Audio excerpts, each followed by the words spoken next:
মতিউর রহমান নিজামী কালকে তাকে ফাঁসি দিয়েছে, কালকের দিনে। আল্লাহ ঠিক কালকের দিনে তাদেরকে নিষিদ্ধ করেছে। কোরআনে পড়েছিলাম ইন্নাহুম ইয়াকিদুনা কাইদা ওয়া আকিদু কাইদা ফামাহিলিল কাফিরিনা আমহিলহুম রুয়াইদা। হে নবী, অবশ্যই তারা ষড়যন্ত্র করে আর আমি তাদেরকে ঢিল দেই। ওরা ষড়যন্ত্র করেছিল 2016 সালের এই মে মাসের 10 তারিখে রাত 10টা 1 মিনিটে। আল্লাহ পাক ঠিক সেই সময়টাই মনে রেখেছেন। দেখেন, ঢিল দিতে দিতে 9 বছরের মাথায় মে মাসের 10 তারিখে রাত ওরা 10টা 1 মিনিটে করেছিল ফাঁসি, এরা 11টা 5 মিনিটে নিষিদ্ধ হয়ে গেছে। অমাকারু ওয়ামাকার আল্লাহু আল্লাহু খায়রুল মাকিরিন। ওরা মকরবাসী করে, ষড়যন্ত্র করে, আর আমি আল্লাহ নিজে কৌশল করি। এ পৃথিবীতে উত্তম কৌশলীকে। এই জন্য পৃথিবীর মানুষ যে যাই পরিকল্পনা করুক না কেন, ভাবুক না কেন, আমরা একজনকে মহা পরিকল্পনাকারী মনে করি। ওনার উদ্দেশ্য আলাদা। আমাদের মন যদি সত্যি ফ্রেশ হয়, আমাদের ঈমান যদি সত্যি খাঁটি হয়, নিয়ত যদি সই থাকে, আল্লাহর কসম এ দেশ আর কোনোদিন কোন জালেম শাসন করতে পারবে না।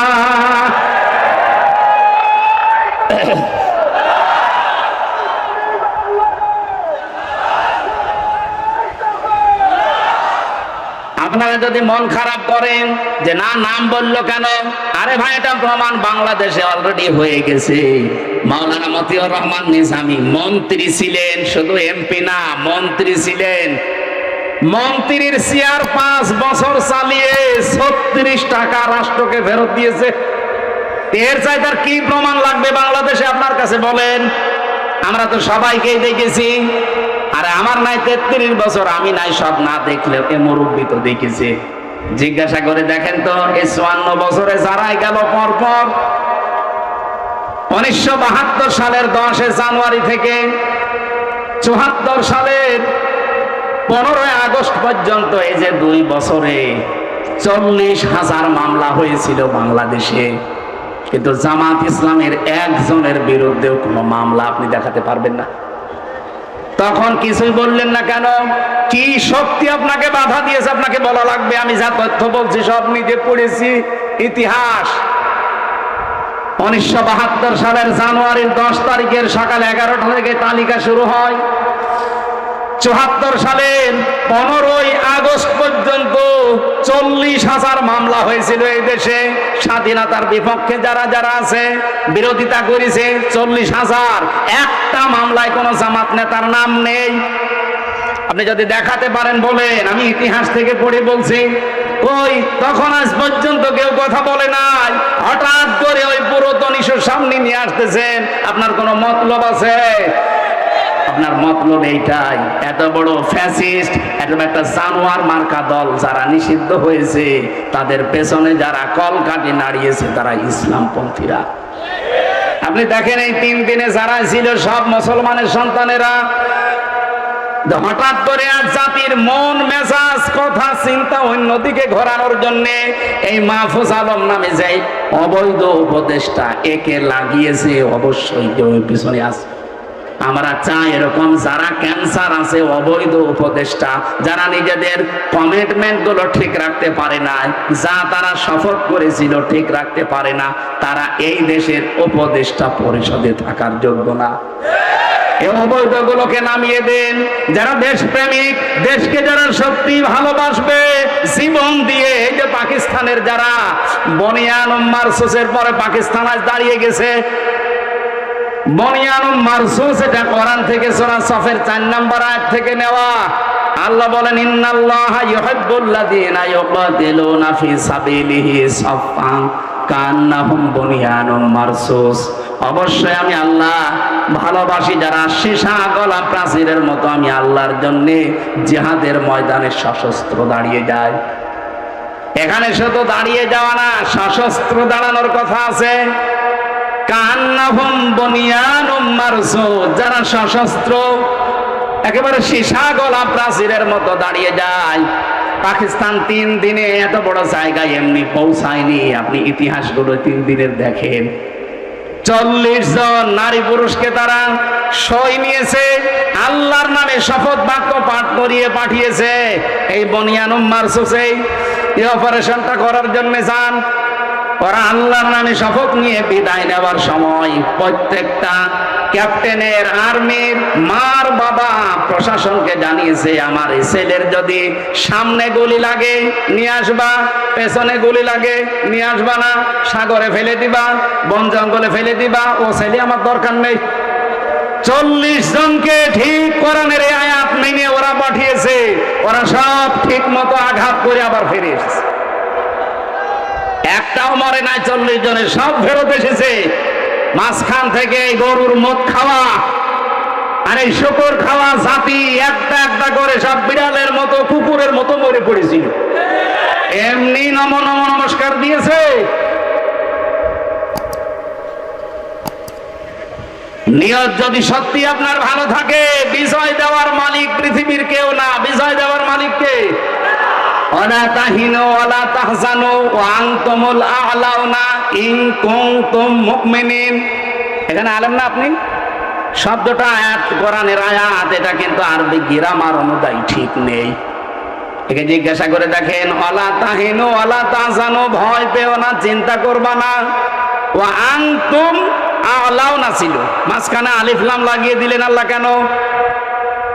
আরবি গ্রামার আমরা যারা পড়ি, পড়াই, বুঝি, বোঝাচ্ছি মানুষদেরকে, জিজ্ঞাসা করে দেখবেন গ্রামার অনুযায়ী বালাগাত মানতে গিয়ে আয়াতটা ভুল।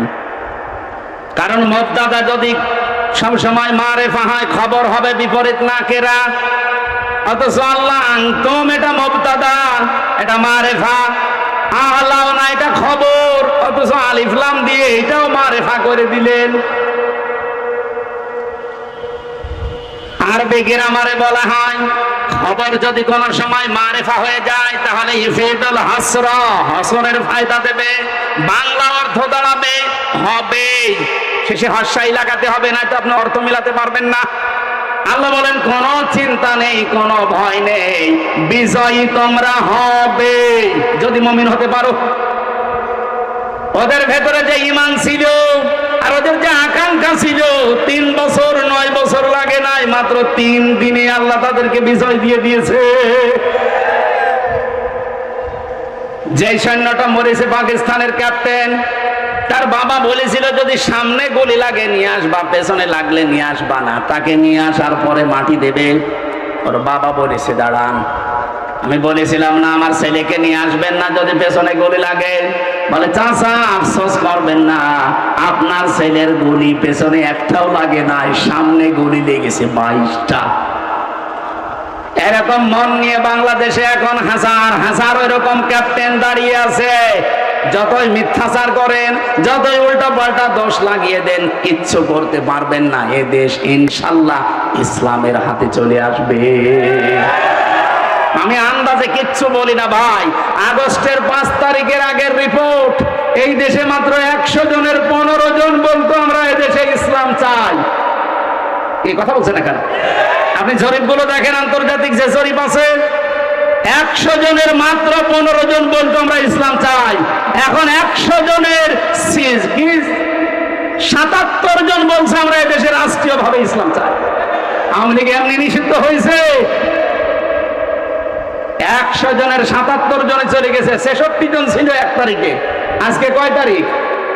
11 তারিখ। মাত্র এই 10 দিনের ব্যবধানে 77 জন হয়ে গেছে। আপনি আর কিছুদিন যেতে দেন, আমার তো মনে হচ্ছে বাংলাদেশের 100 জনের 100 জন মানুষ বলবে আমরা এই দেশে ইসলাম চাই। আজকের আলোচনার বিষয় যেহেতু বলেছিলাম গিরিপথ, আমি জালেমদের ওই বিষয় আর গেলাম না। আমি আশা করি আপনারা বুঝেছেন, কেউ যদি জুলুম করে তাকে টার্গেটে যেতে দেয় না কে? কারণ সে টার্গেট কার? আল্লাহ। এটা আছে সূরা 25 নম্বর পারা 6 নম্বর পৃষ্ঠা 13 নম্বর লাইনের 42 নম্বর আয়াতে আছে, ইন্নামাস সাবিলু আলাল্লাযিনা ইয়াজলিমুনান নাস। অবশ্যই আমি আল্লাহ মামলা দেব তাদের বিরুদ্ধে যারা মানুষ হয়ে মানুষের উপরে জুলুম করে। সুতরাং আগামীতে যারা চেয়ারে বসবেন, কারা আসবেন আমরা জানি না, জুলুম করবেন না, আপনিও কিন্তু টার্গেট হয়ে যাবেন কার? আর আল্লাহর টার্গেটে বললে যত 41 সাল 71 সাল টার্গেট নেন, জীবনেও পর্যন্ত যেতে বলেন বলেন। সুতরাং জালেমদের সম্পর্কে আল্লাহর খবর আছে না নেই? আমরা আল্লাহর ওপর ওটা ছেড়ে দিলাম। আজ বাংলাদেশে বহু মানুষ এমন এখনো পর্যন্ত মনে করে যে আমি নামাজ পড়ি, রোজা রাখি, পাগড়ি গাই, পাগড়ি পরি, আমি তাহাজ্জুদের নামাজ পড়ি, দান সাদকা করি, এই তো হয়ে গেল। আবার দলদারি করা লাগবে, আবার ওই কঠিন পথে যাওয়া লাগবে। আল্লাহ সেইটাই জানিয়েছেন, সফল হতে চাও উলাইকা আসহাবুল মাইমানা, যদি সৌভাগ্যশালী হতে চাও, সফল হতে চাও, এই উপরে বর্ণিত কয়েকটা কাজ জীবনের সাথে মিলিয়ে নাও।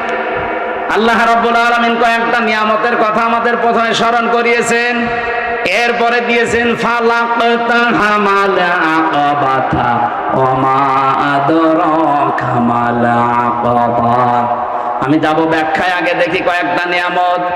আলাম নাজআল্লাহু আইনাইন ওয়া লিসানা ওয়া শাফাতাইন ওয়া হাদাইনাহুন নাজদাইন।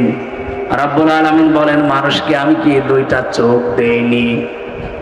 আলাম নাজআল্লাহু আইনাইন, দুইটা চোখ কি আমি দেইনি? চোখ কেন দিয়েছেন আল্লাহ? শুধু দেখার জন্য?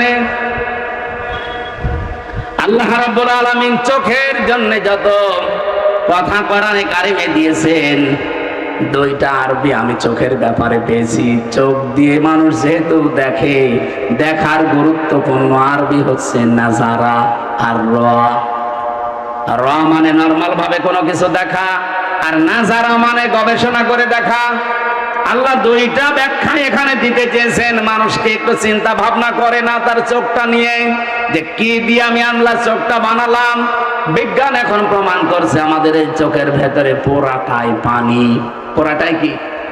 5টা জিনিস আপনি এর ভেতরে এখন পাবেন। চোখ খোলেন, এর ভেতরে মনি আছে, লেস আছে, লেন্স আছে, ইকুয়াল আছে, ডিফ ইকুয়াল আছে।